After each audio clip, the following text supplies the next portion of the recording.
Hey, I'm Guy Powell, and welcome to the next episode of the backstory on the Shroud of Turin. If you haven't already done so, please visit guypowell.com and sign up for more episodes. I'm the author of the book The Only Witness, which is a Christian historical fiction tracing a possible history of the Shroud over the last 2 millennia. Today, we're speaking with Bob Rucker, and he is a longtime researcher and speaker on the Shroud and its history and also the image formation and a bunch of really cool stuff. And let me tell you a little bit about Bob.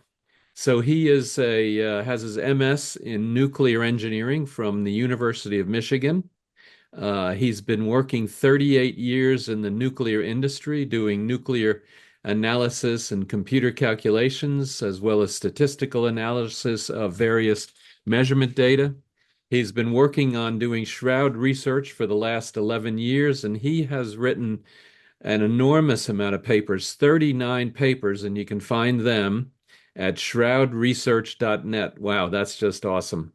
And he also was the organizer of the International Conference on the Shroud of Turin in 2017.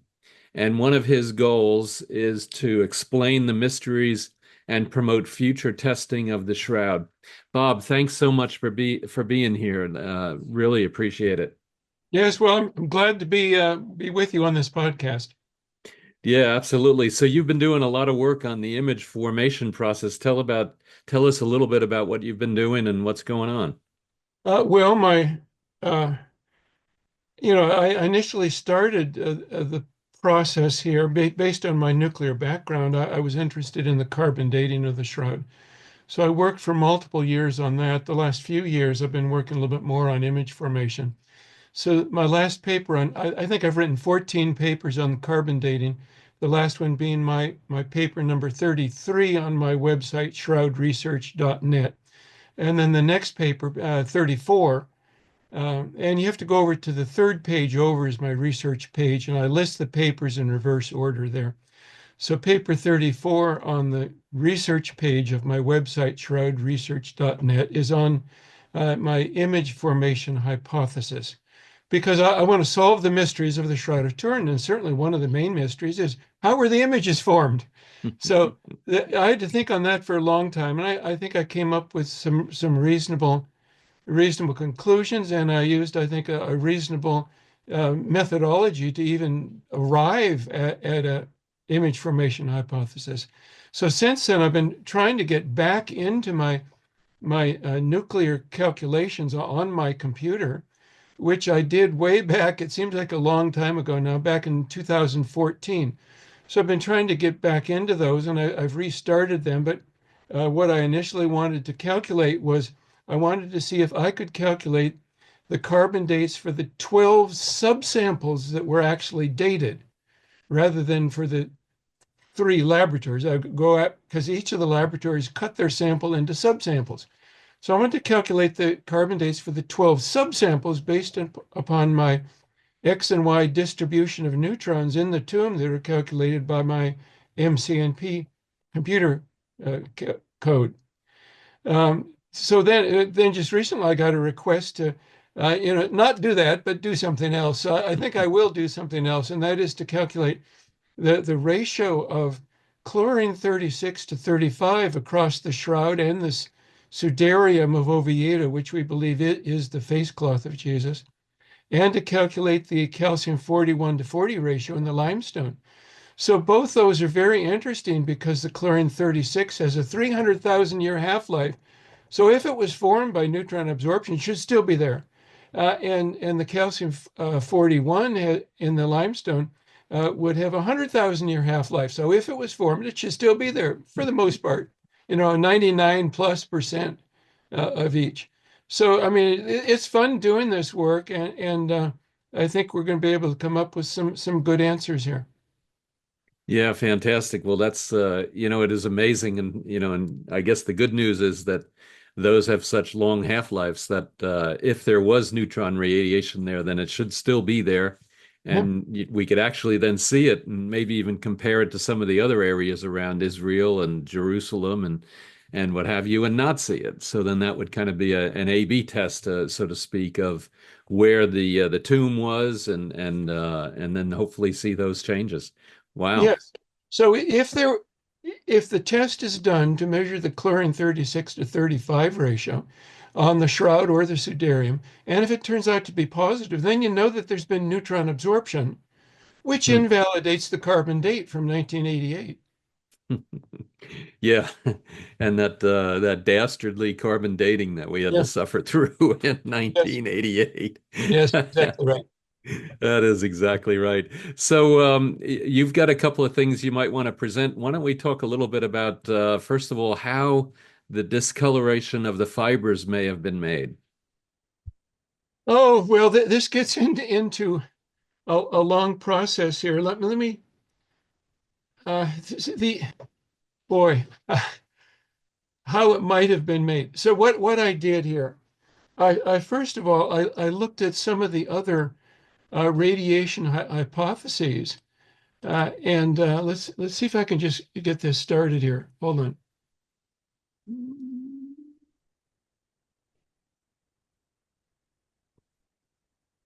Excuse me, your setups. Yeah, it's the one on the left there, the second to the left, I think. Yes. There we go. Yeah, thank you. Yes, Yep. okay, so here we go. So just for example, let's see if we can, oh boy, there's so much on image formation here. We can say that we don't believe that it would be due to an artist or a forger because the STURP results, a Shroud of Turin research project in 1978, concluded that the image was not formed by pigment, scorch, liquid, or photography. And that was their main goal, to determine how the images were formed. And also, all attempts to duplicate the images have failed. Now, every attempt you look at and you say, well, that doesn't duplicate the shroud. You know, there might be similarities, but there's also differences. So you conclude that can't be the way to do it. And every attempt to reproduce the images uh, has failed microscopically if you go in and look at the very small scale effects. So it's not due to an artist or forger. It's not due to contact because the gradation is smooth as you come down through the nose. So if the shroud, the cloth, is on the tip of the nose, then you have a maximum intensity right at the tip of the nose. But the fact that there's a smooth gradation down the nose indicates that the cloth is not in contact with the nostril coming down from the tip of the nose. So that the image is not due to contact. It's something that had to go across from the body to the cloth. And in the process of going through the air, it had to decrease in intensity. That's what the smooth gradation tells you. So it's not due to contact with the cloth, because contact with the cloth will either be on or off, one or zero. And it has a smooth gradation indicates that it's not due to contact. And so it's also not due to random motion of molecules. This argument is, I still hear this, but the image is a good resolution image. And if you had molecules uh, going from the body to the cloth and then scattering off of air molecules at each scattering event, it would be losing information regarding its initial energy and initial direction. So each scattering event off the air molecule loses energy. By the time it gets to the cloth, it's lost, uh, it loses information, is what it loses. And so by the time it gets to the cloth and deposits by it being absorbed onto the cloth, all it would form would be chaos because all the information is compromised because you have information coming from every different point essentially on the body potentially. And so that's going to end up with a total confusion of the information that needs to be communicated from the body to the cloth. Because, of course, there's three different requirements to form the image. You have to have some mechanism that discolors the fibers because it's the fiber discoloration that forms the images. So you have to have a mechanism to discolor the fibers. Then you have to have energy to bring about that discoloration on the fibers. But uh, the third item that is usually just overlooked, you must have information. And you think about if you have a photograph of a loved one, your spouse or your uncle or whatever, your brother, and you have a photograph, you look at him, you can see the picture of him there on the photographic paper. How does that take place? And it's because the information that defines the appearance of that person has been encoded into the pattern of the pixels on the photographic paper. So we have information encoded into it. And that information is transferred from the photographic paper to our eyes on reflected photons of light. A photon is the smallest packet of energy of light. So that reflected photon communicates color based upon the energy or frequency of that photon. The shade, whether it's light or dark, is communicated based upon the number of photons, the intensity or number of photons that's entering your eyes, and the angle at which that photon goes through your eye, causing it to fall on a particular rod or cone at the back of your eye, then communicates where that color and shade is to be located on the image that you see. That information that's deposited on the rod or cone on the back of your eye is then translated into electrical signals that travel up your optic nerve to your brain. And your brain has learned to interpret those electric signals as the picture of your loved one. And it's almost like the whole process is designed, which it is, both in the nature of the photon of light and of what happens in your body to interpret that. So when you open your eyes and look at the scene around you, every aspect, every point of color and shade is communicated to you as information on the photon. Now, not only photons can communicate information, but subatomic particles can also communicate information. But you might realize that information is communicated in wires as well. But we don't have a billion wires connecting the body to the cloth, and it can be communicated in waves in a medium such as sound waves. But if I'm speaking over here to one person, the person over here will also hear me. So sound does not deposit focused information, which is what we need to produce a good resolution image on the shroud. So it's not by waves in a medium either. So what's left? Radiation is what's left. And radiation is what had to communicate the information from the body to the cloth. So we're talking about information. Now, this is a key factor. So why information? Well, you have to have information to determine which fibers have to be discolored and the length of that discoloration on each fiber. Just like on a photograph, you have to, the information has to be deposited in the pattern of pixels on the photographic paper. On the Shroud of Turin, we can recognize the crucified man front and back images because the information that defines the appearance of a crucified man has been deposited not on the pixels, but the pixels are the fibers. That information has to be deposited in the pattern of the discolored fibers in the linen cloth. And that's what's going on. Mm. And so it all relates to information. So I should also hear the third point here. It's not by random motion of molecules because the information is lost. And you can't produce a good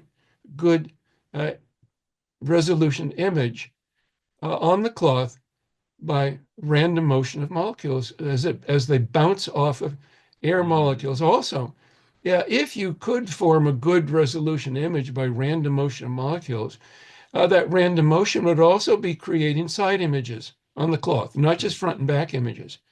And there are no side images on the cloth. It's only front and back images. So that we can tell here that whatever is communicating, this radiation that's communicating the information from the body to the cloth, it has to be vertically oriented because the front image is a vertical projection upward from the body. And the back image is a vertical projection downward from the body. And that tells us that whatever was communicating this information from the body to the cloth, it was going up vertically and down vertically. And then that information was deposited on the cloth when the radiation was absorbed on the cloth. Does that all make sense? Oh, that absolutely makes sense, and that's where and I because I've seen images where you'd have these blurry kind of things where you'd have it would be more of a chemical slash molecular, which is your point three here, Yes. and you would never be able to get, or it never seems like you can get that high resolution that seems to be on the shroud. And then to your point, if it is going in a random direction, it would also get the left and the right, not just the top and bottom. Yeah. And that vertical, as you call it, the vertical collimation of that radiation is what seems to have happened, given that you only have a top and a bottom image, but not any side images. Yes. Now, normally you think of radiation as being emitted in all directions. So, it'd be something like this. It just goes out in all directions. If you have an atom that's decaying, emitting a beta or a gamma or an alpha particle, for example. But uh, there are mechanisms that produce collimated radiation. That's where all the radiation is going in the same direction uh, instead of like that. And for example, lasers create Mm. collimated radiation, and also particle accelerators also produce something pretty close to collimated radiation, so that it is possible. But people say, well, but the normal process is for the radiation to be emitted this way. So my last point, I think here is a good point. I don't think the images were formed by a natural process. I think all the evidence is against it. For example, how many people have lived and died on the earth in all of human history? What, maybe 15, 20 billion people? And in all of that time, they've worn clothing. They sleep under a sheet. They've been buried in a sheet. They die under a sheet, whatever. And yet you only have of uh, one occasion where you have formed an image of a front and back of a man on a fabric. There's only one example of this. And therefore, yeah, I think you should conclude that science has never investigated this before, other than with regard to the Shroud of Turin, because it's never happened before. Therefore, we should expect uh, the formation of this image to be outside or beyond our current understanding of the laws of physics, because it's never been investigated by physics, because it's never happened other than with the Shroud of Turin. So that makes sense to me. I don't expect this to be a natural product of the natural forces of nature. And we have to look elsewhere. We have to be open-minded enough to think outside of the box, because every attempt to think of a naturalistic process that's formed this image has failed. Yeah, yeah. No, I like that. I like that singular approach. That makes a lot of sense. So, yeah. So let's go through your next slide here, or this series of slides. I know you've got some really good stuff. Let's go through that. Yeah, so I've talked through this already. Three different requirements to form images on Mm. the shroud. Mechanism to discolor the fibers, energy to drive the discoloration mechanism, and information to control which fibers are discolored and the length of the discoloration on that fibers. Because it's the information that defines the form of the crucified man has been encoded into the pattern of the discolored fibers on the cloth.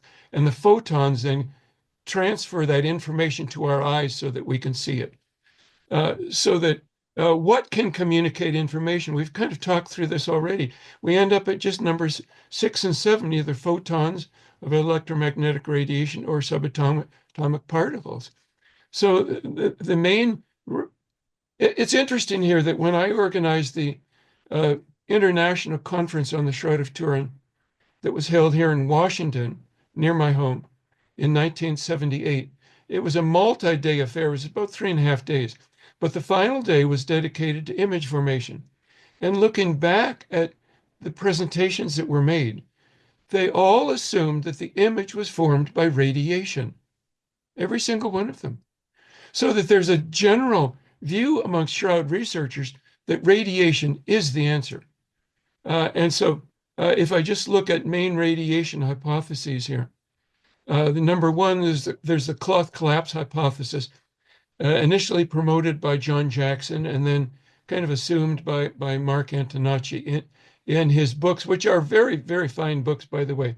The last one being Test the Shroud. Have them on my shelf here. Number two is a holy fire or corona discharge hypothesis promoted by Giulio Fanti.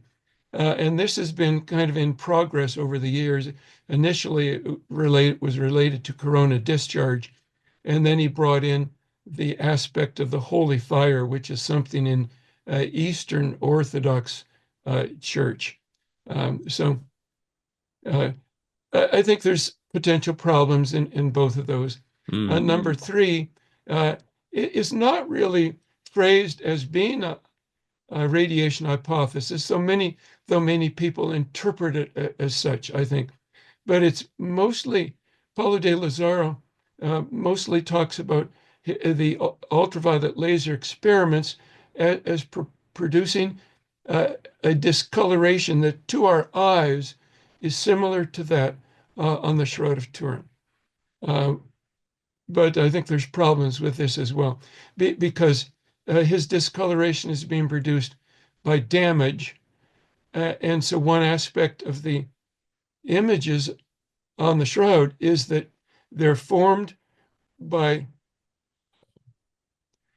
extremely thin discoloration all around the circumference of the fibers. Now, these are flax fibers from the flax plant that make up the linen thread. And these fibers are about 1/5 the diameter of a human hair. Now, if I gave you a flax fiber and I gave you the assignment of how to discolor that flax fiber, 1/5 the diameter of a human hair, with a thickness of discoloration about 0.2 micrometers, about half the width of a wavelength of light. If I gave that an assignment to you to discolor the fiber in that manner, how would you do it? And yet that is what occurs on the Shroud of Turin. So I had to think for weeks on this problem as to how this could have been done. And I finally came up with a way. I thought back to my first year physics class at the University of Michigan, where they talked about the skin effect of an alternating current. Now, of course, there's two different types of electric current. One is direct current, where the electrons just move in one direction. That's direct current. But an alternating current is where the current is going back and forth in the wire. And that has unusual effects. What that back and forth motion of the electrons in the wire, what it does is that it creates and destroys electric and magnetic fields in and surrounding the conductor. And what that does is that it has an effect on where the electron flow is located. It pushes that alternating electric and magnetic fields caused by the alternating current in the conductor forces the electrons to the outer radius of the conductor. So if there's an alternating current in the flax fibers, they would be producing and destroying oscillating electric and magnetic fields in and around that flax fiber, which would force the electrons to the outer radius. And as they flow in the outer radius, they would be hitting the atoms in the fibers, causing them to move, which is heat. Mm. And so that heat then would cause a scorch in that extreme thin region, outer region of the fiber. And that's what is causing the discoloration on the shroud, which we see as the image of the front and back of a crucified man. Yeah. Well, I never Isn't thought. that amazing? Yeah. Yeah. That's my conclusion. Now, I went through, these first three uh, radiation hypotheses. I would label the way in which these were derived as a top-down derivation. And that's fine. Maybe a top-down derivation can produce the right result. But so the process was that they would think of some mechanism that would discolor the fibers, and then they would try and do research as to whether this mechanism would then explain the phenomenon that we see on the Shroud of Turin. So I thought, well, okay, that might work, but I think the better way would be from the bottom up. That is, you start with the evidence rather than with a concept of what might have discolored the fibers. You see the difference? Hmm. So if you start with the evidence, and I started with 27 different evidences related to the uh, images on the shroud. And so I would take one at a time and just think through, because, that's what Einstein did. Einstein never did experiments. He was just trying to very deep thinking on the problems that he wanted to solve. So, I was like how Einstein came up with his theory. So I thought, okay, I'll do the same thing. I just wanted to think very deeply about these 27 different evidences related to the images on the shroud. So I went through one by one. And so I take the first one and I basically ask the question, what would have caused this? Then I go to the next one and I say, what would have caused this? Starting with, the solution to the first one, what would have caused that? And you build up a hypothesis in that way, in going through step by step, at each step asking the question, what could have caused this? Okay? So at the end of it, this is what I end up with. And I end up with what I call the vertically collimated radiation burst hypothesis. So, we always need acronyms. Acronyms are important in any big process that we're doing. So we need acronyms. So this is an opportunity to create an acronym. VCRB, it stands for vertically collimated radiation burst hypothesis. So this is a hypothesis using radiation. It based upon this extremely thin discolored region all the way around the fiber. That thinness could only be produced by an extremely rapid radiation burst. If it was a long radiation burst, then the heat would have conducted. Two things would have happened to the heat. It would have been radiated and convected away from the fiber, and it would have been conducted to the interior of the fiber. And that conduction of the heat to the interior of the fiber would have discolored a greater thickness in the fiber and probably the entire fiber. So the central portion of this is not discolored at all. So that if, for example, the fiber diameter is about 10 to 20 micrometers, 1/5 the diameter of a human hair. So let's say it's 15 micrometers on the average. So that if you then have this discolored region of about 0.2 micrometers all the way around the outside, then the inner 14.6 micrometers would not be discolored. Mm. See? Yeah, but the linen, though, is not really a conductor of electricity. Yeah, yeah, Um, yes. That's a problem that has to be resolved with experimentation. So what mhm. we're talking here about is an extremely strong and extremely high frequency alternating current, extremely strong voltage, so that most things that are labeled as non-conductors or semiconductors, they will conduct under extreme conditions. So that we need to have an experiment that can create an extremely short burst of Mm. alternating current and extremely strong voltage in one flax fiber. So that's a prediction of this hypothesis that Hmm. needs to be tested and confirmed so that uh, in science, what you do is, let's say you have a phenomenon which is not understood, like the Shroud of Turin. Hmm. And so what you do is you collect all of your data. In my case, it's 27 different evidences on image formation. And then you try and develop a hypothesis. Now, a hypothesis is not a theory. A theory is kind of a later development in the scientific process. So a hypothesis, let me define that. It's a concept uh, which is proposed as an explanation.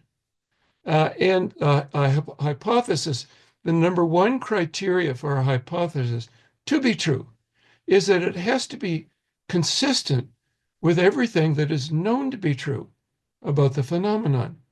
So, in other words, my hypothesis that I developed has to be consistent with all 27 evidences that I started with. Okay. Mm. If it's not consistent with any of the evidences, then at least as it's phrased, it can't possibly be true because it contradicts one of the evidences. And so that's the first test. The second test of a hypothesis is that it just in science in general, it ought to, the first one was a requirement. It must satisfy all the evidences. This is a should. It should make predictions that are testable and falsifiable. And when tested, if that prediction is falsified, then what it means is that the hypothesis is false. And so if you test a prediction and it turns out to be true, it doesn't automatically prove the hypothesis. In general, usually in science, you have to test multiple hypotheses. And with each hypothesis that's tested and found to be true, you gradually build up a confidence among scientists that this probably is true beyond a reasonable doubt. Um, so that's how a hypothesis works. Yeah. And so you have to make predictions that are testable and falsifiable. That is, that they have to be testable in the sense that they can be proven to be false. Mm. Now, you also like to have, and these are preferences. This is the third category, preferences. You like a hypothesis to be simple, sure. You like it to be beautiful. There's a criteria of beauty as well. There's a criteria of probably the most important third level criteria is does it explain multiple hypotheses of this phenomenon? And it's interesting that my VCRB hypothesis is an explanation for how the images were formed and how the carbon dating was shifted from the first century to the Middle Ages. So it does explain it's proposed as an explanation for two different phenomena. It may also explain how the dried blood, the blood that would have dried on the body, uh, is is now on the cloth, because dried blood wouldn't normally be absorbed into cloth. So that's another mystery that's possible. I don't get into that too much. It's just I think that third possibility of this hypothesis also explaining why the blood is now on the cloth is something that should be thought through a little bit further.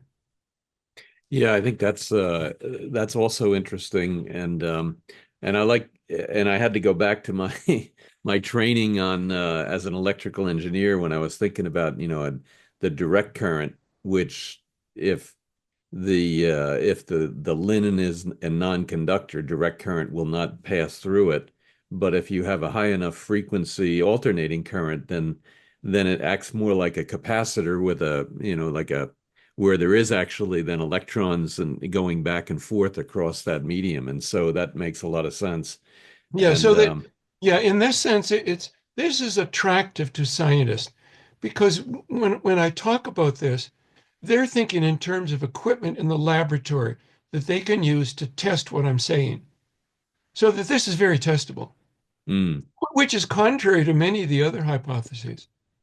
So you have a handful of hypotheses or evidences. I think you call them 27 evidences, and maybe pick out a couple of those. There were a couple that I thought were just very interesting, or and go from there.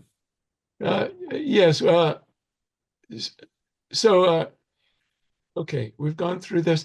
Yeah, let's just, these are the 27 different evidences that I went through one by one. And, I don't think we're going to have time to go through all of these, No, but, yeah, I think a person can go back through this video and look at these again if they want to. But let's just think of, I bolded one number here, number 7. The image of the face is a normal width. And I this really didn't impact my hypothesis, but it still is true. And this says something about how the cloth was related to the body. If the cloth was laying wrapped across the face, then when you unwrap it, it's wider than a normal face. Yet on the Shroud of Turin, it's not. It's a normal width of a face. So that indicates that this cloth, in some way, was level above the face. Uh, One suggestion on that was that there were pillows of flowers on either side of the face. Another one is the electrostatic, and I prefer the electrostatic explanation that what we're seeing here in the configuration of the cloth relative to the body, it's separated both above and below the body. So the body, it appears as though if you just follow the evidence where it leads, the body is levitated between the cloth below it and the cloth above it. And how would that happen? This is an electrostatic effect, I think. But the image formation is all I'm already talking about electrostatic effects. So it's consistent with what I'm talking about. So if we go on to the next one here, we have numbers 12 and 13. Only the top 2 or 3 layers of fibers are discolored in the cloth. We're talking about this extreme superficiality of the image on the cloth. It's only in the top 2 or 3 layers of fibers in the cloth that the fibers are discolored. The inside of the threads are not discolored. mm. And also, so that's explained here by a corona discharge. Now, corona discharge is just like a miniature lightning bolt. It's could be called a static electricity, for example, or electron uh, burst or something like that. But that's it's normally called in electrical engineering. It's normally called a corona discharge. And so I talked with my friend who was in power electronics, and he said, "Oh yes, I deal with that every day. Uh, corona discharges, and so we will be talking about corona discharge between the body and the cloth, both in the upward and in the downward directions, because as we have radiation, I'm talking about subatomic particles, specifically protons, some type of charged particles, probably protons being emitted vertically upward, vertically collimated upward and downward, and actually Hmm. oscillating between the two. That's my conclusion that explains all of these 27 different evidences. So that the corona discharge would then be between the cloth and the top fibers that are on the threads, on the body, between the body and the top threads on the cloth. I have to say it correctly. And that's very similar to a thundercloud going over terrain that has various lightning rods on it. The lightning bolt comes down, and where does it hit? Does it hit between the lightning rods? No, and it doesn't hit the entire lightning rod. It hits just the tip of the lightning rod. And so that's why we have just the top 2 or 3 fibers showing discoloration. It's like a cloud with the lightning coming down and hitting just the tip of the lightning rod. Mm. Now, number three is very interesting and also very difficult to explain. The threads that are discolored in a mottled pattern. So it's not all of the 2 or 3 layers of fibers that are discolored in the image fibers. No, they're discolored a little bit here and a little bit over here and a little bit over here, but in between they're not discolored. Why is that? Well, it's interesting. That's what happens with lightning. So the lightning comes down, and when it hits the tip of the lightning rod, it actually goes back and forth anywhere from 3 to 30 times, I understand. But in that process, it's so rapid that it looks like one lightning bolt, but it's not. What's happening is the cloud is being discharged and the ground is being discharged. The electrons in the ground are flowing toward the lightning rod, going up the lightning rod, and then go across the ionization trail of ionized air up to the cloud, and then back again, and back again, and back again. So there's a repetition of this process until the area around of the cloud is discharged and around the ground is discharged. And the same thing happened on the Shroud of Turin. The area between uh, where it was hitting the top fibers here, Mm. here, or here, it's discharging the charge in the surrounding fibers so that the electrons in the fibers are moving toward where this spark is occurring. Okay. See, it all makes sense Mm. physically. In the terms of physics, this all makes sense, and it explains the modeled pattern of the discoloration that forms the images. Now, again, number 16 is the hardest one to explain. It is just the extreme thinness around the fiber. And so I use the skin effect of an alternating current. And you can look it up on Wikipedia under with that phraseology, skin effect of an alternating current. Now, we're not talking about human skin when we're talking about this. We're talking about a surface effect of an alternating current. So you can look that up on Wikipedia and understand that a little bit better. So another one here would be on number 23, the top image threads create a shadow on the threads below them. Now, this is very interesting. So that in this fiber, it's kind of an interwoven pattern, something like this. So you would have a top fiber, but then there would be a fiber going underneath it. So that this top fiber would be discolored. Of course, just this very thin 0.2 micrometer thickness around the circumference of the fiber. But then on the fiber below it, this part would be discolored, and this part would be discolored. Mm. But immediately under this fiber that was above it, it would not be discolored, like a shadow in a sense. Mm. But what that's indicating is that something was flowing from the body to the cloth, which was interfered by the top fiber, which interfered with this process, so that this process of corona discharge was not occurring from right underneath this part of the fiber. Mm. So it does explain it. Yeah. Yeah, no, Which that makes a lot of sense. When I was reading that one, I wasn't thinking about, the weave yes. as being part of that, but that absolutely See, makes that sense. makes sense, doesn't it? Mm. Makes Yeah. sense. And then number 6, I just chose some of these. Number 26, image of flowers were encoded on the side of the shroud facing the body. Now, this goes back to research. I should have had the book out here. I can't remember the name right now. I have actually 2 copies of his book here. And when he went through and looked at the images on the shroud, they were able to identify patterns of discoloration, which seemed to indicate to be identical to patterns of flowers and some of their other components related to the flowers. And so this is very interesting. Maybe he went a little bit too far on some of his speculations, but I think that some of them probably do indicate that there were flowers there. But then the question between the lower cloth and the upper cloth. So then the question is, how could the appearance of flowers be encoded into the cloth? Well, it's interesting that if this is based upon corona discharges and static electrical arguments, then yes, the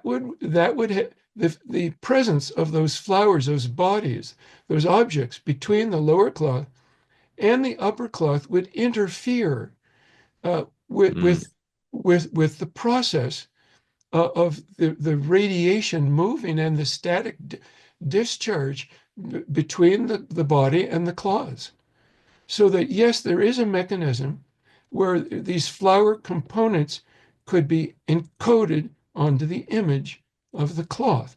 So again, this concept does work. Okay. Yeah, I guess where I have trouble though, if the flowers are on the side and the radiation is coming from only the body, and maybe that's not true, then how does the radiation go in a vertically collimated way and then somehow go through those flowers? Yeah, yes. Good question. And, a lot of times just a hypothesis like I've proposed here, it can be further developed just in the process of explaining it to someone because they raise questions. Okay, just like what you did. Yep. Okay. So just this is off the top of my head here. I've come up with an explanation just in response to your question. Okay. So what I'm saying is that protons are being emitted upward Hmm. and downward, okay, in an oscillatory fashion. Okay. So that when protons are emitted, then the cloth becomes positive and the body becomes negative, setting up a situation where you have, uh, like a cloud, you have a charge difference between the cloud and the ground, thus creating the lightning bolt. But we have a charge difference between the cloth and the body as the protons are going upward. Okay, so that would then be creating Hmm. the mechanism for the corona discharge. So, but then when the charge changes direction and then goes negative, we can easily have charge difference between the two claws, not just between the body and the cloth, but between the two claws because the protons were going upward, now they're going downward. Okay? So I think in some way I haven't developed this, this is a brand new explanation, but I think we have the potential for an electrical charge difference at various times because of the oscillatory fashion of the direction of the protons, thus creating charge difference between the cloth above the body and the cloth below the body. Yeah, but that How's would that? mean then that the protons, when they hit the cloth, would maybe spread out to the left and the right. Is that kind of what you're thinking then, Well, or? yes, yeah, I'm saying that yes, I'm taking into account the assumption that there is a degree of electron flow in the fibers. Yeah. Okay. Yeah, yes. Yep. Yep. Yeah. Okay. Now, not too much, because of course the top cloth is connected to the bottom cloth above the head. Mm. So all this needs testing Yeah. as the Yeah. degree of conduction, and we need to do testing to determine how rapid this oscillation is, up and down oscillation, within the duration of the radiation burst. So if the radiation burst is, let's say it's a microsecond, a millionth of a second, if that's the radiation burst, well, maybe this oscillation is 1,000 times faster than that. Maybe it's a nanosecond Mm. Yeah. going up and Yeah. down. So it has to be fast enough to create these effects, uh, but slow enough not to be neutralized by conduction from the top cloth down to the Yeah. bottom cloth. Yeah. Yeah. if you see the difference. So there's some kind of a very delicate balance here. So you say, well, that sounds almost incredible. It's so delicately balanced. Well, this goes back to the fine-tuning argument. Our whole universe is extremely fine-tuned for life to exist. Mm. And that's an Yeah. evidence that God created it. And so the Shroud of Turin, with these images on it, is also evidence of the extreme fine-tuning of this entire process. I envision this entire process was built into the nature of our reality that we perceive before the foundation of the world Mm. by God for the purpose of creating these images on the Shroud of Turin, because the whole process is so extremely fine-tuned. Mm. Yeah. Interesting. Yeah, Yeah. Yeah. Well, and you're right. You look at, um, the different constants in the universe and what have you, and if they're not exactly fine-tuned, then the universe as we know it would not be able to exist. And so then oh it yeah, kind of, yes, you go through even the constants of nature. You open up your physics textbook, and your cover and the first page then are covered by constants, mm. physics constants. And why is each one exactly fine-tuned to be exactly the value that you Yeah. need Yeah. for life to exist in this universe? Why Yeah. is Yeah. Right. the fine-tuning Agreed. of the fine-tuning of this process shouldn't be an argument because it's universal. Everything is finely tuned, Yeah. extremely finely tuned. And there's books on that you can get. Yeah, Yeah, exactly. Exactly. yeah. So, you've got a couple of other interesting thoughts that I was really amazed at, and so we have the radiation being emitted from the body somehow, however Yes, that was done. Don't yes. And for the moment, we don't even have to know why that happened, but and Yeah, then you have some of the things that you've done some. You have the teeth, potentially the teeth being shown, which would be potentially like almost like an X-ray. So there may yeah, yeah. may have been radiation. So talk a little bit about that. Yeah, let me just run through some of these. I'll just read Okay. Yeah. the top here. The Yep. images formed by radiation. Now, these are the conclusions. So I'm listing all the evidence for each of these conclusions. The radiation was emitted from the body because the information that defines the appearance of a crucified man was not in the limestone. It Mm, was not in the air in the tomb. No, where was it? Well, where do you have to look to see a crucified man? You have to look at the body. That's where the information is located. The information is inherent to the crucified man. So the information has to flow from the body to the cloth. And not only from not just from the surface of the body, but from the inside of the body. Now, some people say we shouldn't claim to see teeth on the face. Well, I'm sorry. I believe what I see. And so, this pattern at the teeth that you see here, that the red line is indicating, there are vertical lines there. And I think that the lips were probably pulled back, maybe in pain or dehydration, so that the radiation was being emitted from deeper down in the mm, body, actually from the deuterium, heavy hydrogen. And when they go through the teeth, then the radiation is absorbed depending on the mm, thickness of the teeth. And so you don't see this pattern anywhere else on the front or dorsal image. You only see it where you would expect to see it at the teeth. So I think the teeth are there and they indicate that the radiation was emitted inside the body, not just from the surface of the body, and that the radiation was vertically collimated. We've gone over that to some extent. It was probably charged particles, probably protons, because you need, I think, charged particles to create the alternating current. mm, And so where do you get charged particles? Protons. Well, there's 10 to the 28th neutrons in a body of 170 to 175 pounds. And that's 2 followed by 28 zeros. I'm not sure how you'd say that other than in scientific notation. So that what we're looking for here is emission of 2 times 10 to the 18th protons. So that's only 1 in 10 billion protons that are in the body need to be emitted in order to cause the carbon dating at the sample location from 1988 to be shifted from 33 AD to the Middle Ages of 1260 to 1390.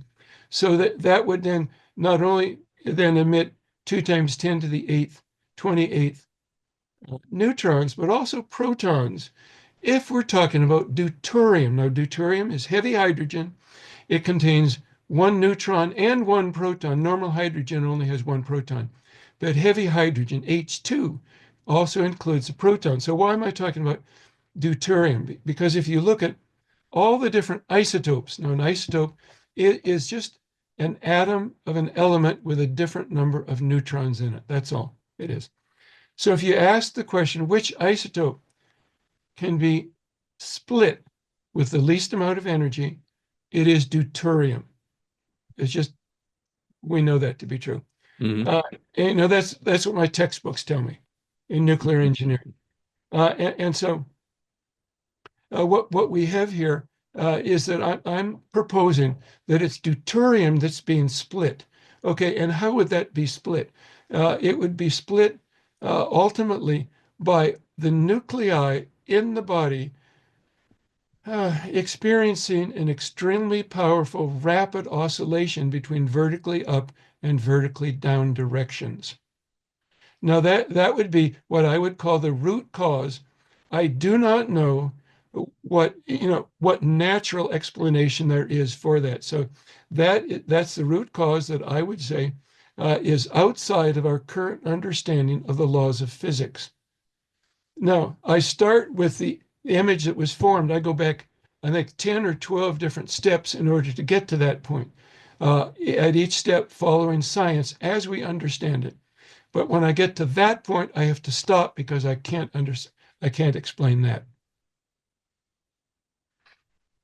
So the proton emission was oscillating. It was extremely short burst. The radiation was low energy radiation because the number of ion tracks in the image fibers are about the same as the number of, or the concentration of ion tracks in the non-image fiber. So the energy here appears to be below the threshold required to form ion tracks in the fibers. So it's relatively low energy radiation. And so this is what it looks like, a very, very thin discoloration all the way around the outside. So now this is the sequence of cause and effect.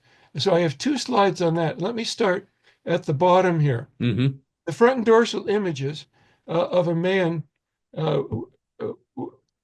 can be seen that was a crucified man that was crucified exactly as Jesus was crucified. What would cause that? That's what I'm going to ask at each step. Well, light sepia or straw yellow color of fibers would cause that. Okay. What would cause that? Well, sorry. Go. Well, I'm sorry. I'm getting lost here. Okay. What would cause that? Well, I'm saying that a scorch due to heating of this very thin 0.2 micrometer thickness all around the circumference would cause the light sepia to straw yellow color. In other words, that color is the color of a scorch. So let's just go with it. It is a scorch. Not due to contact with a hot object, but due to electrical heating. Extremely thin electrical heating of the fibers. So what would cause this scorch? Well, it would be heat deposited in this extremely thin region. What would cause the heat to be deposited? Well, electrons flowing in the outer circumference of the fibers. What would cause that? Oscillating electrical and magnetic fields would cause that. Okay, what would cause that? Alternating electric current in the top fibers would cause that. What would cause that? Well, corona discharge between the body and the cloth would cause that.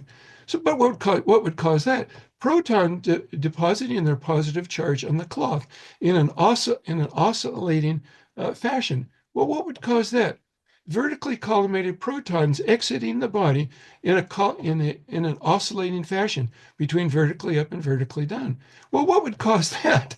Well, protons and neutrons being emitted vertically from inside the body. Well, what would cause that?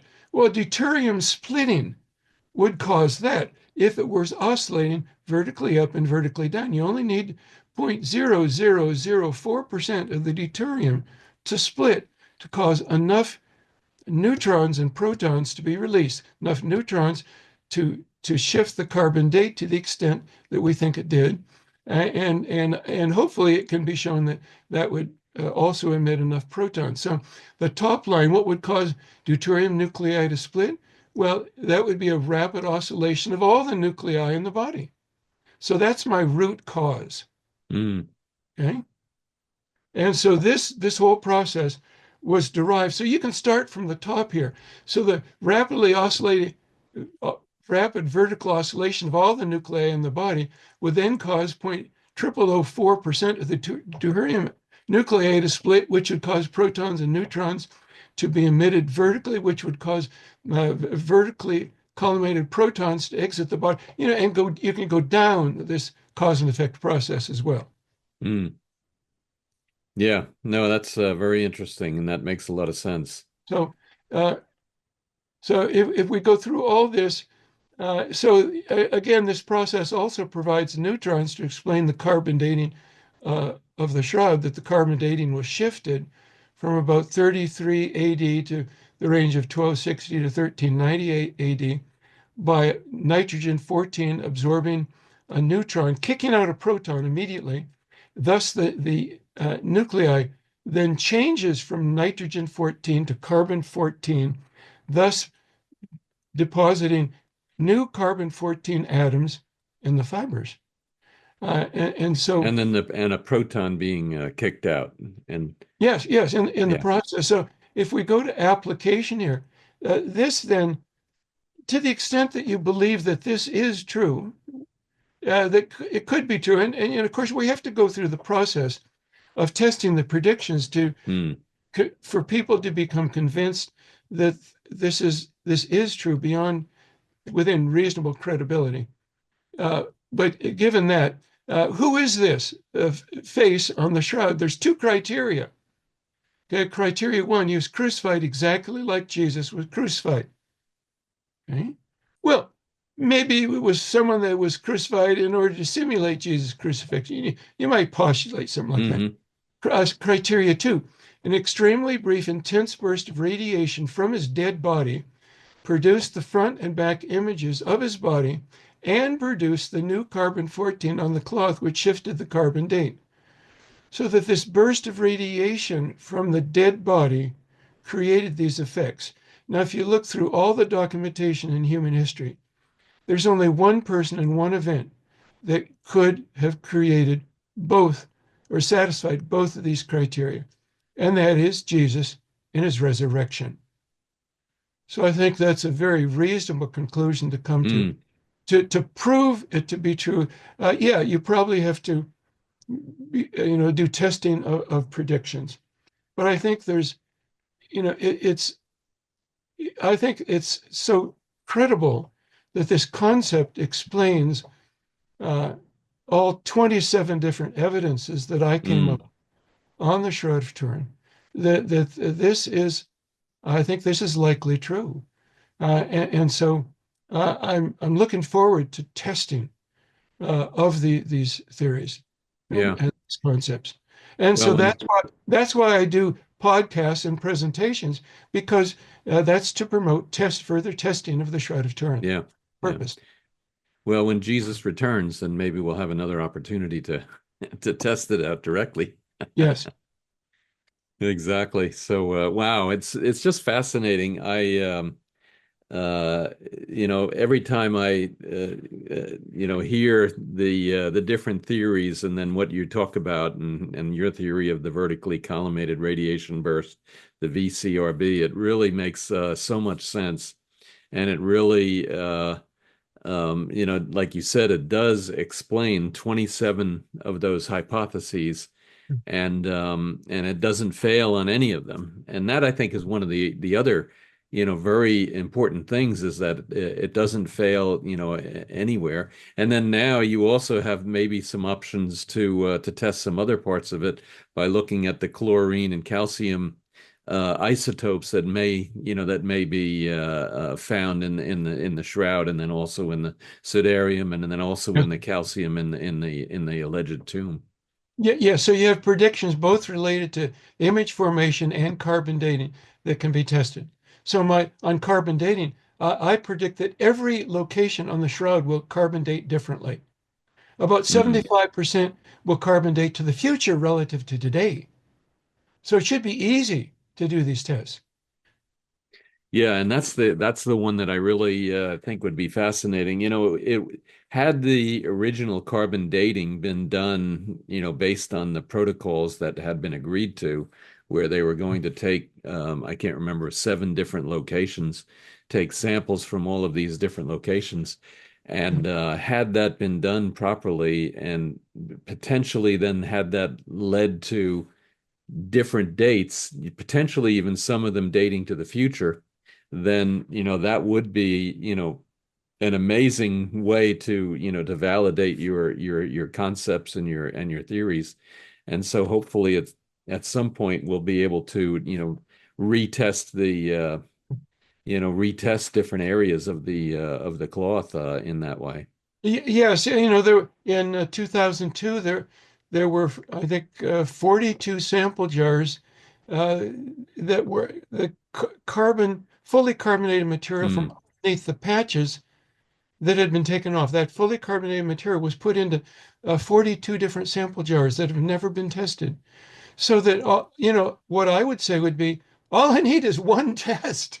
Yeah, You know, yeah, yeah, next to the right elbow, for example, I predict that that should carbon date to 4500 AD, way into yeah. the future. Yeah, Exactly, exactly. And and to your point, that fiber, that charred fiber is there, and they yes, removed it, and it's available. It is already available, and it yeah, has been. and using it would not affect the Shroud of Turin at all. Yeah, It's yeah, just in the vault. It's sitting in the vault in Turin, Italy, as far as I know. yeah, yeah, yeah. Exactly. Well, Bob, thank you so much. I learn so much every time I talk to you, and I really.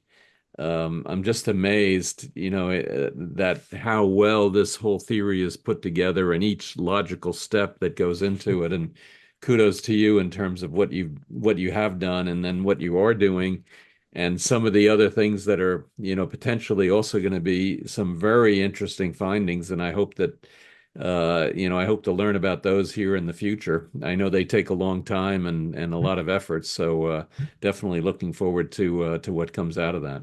Yes. Well, so Yeah. am I. The computer code produces the results that it does. And you simply have to believe the results. You have to believe the evidence and follow the evidence where it leads. Yeah. And if it contradicts your presuppositions, then you should change your presuppositions to follow the Yeah. evidence. Yeah. Yeah. Yeah. Yeah, absolutely. So, well, anyway, Bob, thank you. I know we've gone way over time, but thank you so much. I am fascinated about what you've done. And for the audience, please stay tuned for many other videos in this series of the backstory on the Shroud of Turin. And if you like this one, definitely rate it with 5 stars. And one other thing I want to make sure that everyone hears as well is that in July of next year, Mm. we are deep in the planning process for a new conference. Bob is going to be speaking there, and I'll be speaking as well. And that'll be in St. Louis, Missouri, July 31st through August 3rd. And so hopefully all of you will be able to have a chance to come out and meet us and then also participate in the conference. Bob, thank you so much. Very good. Thank you. Absolutely.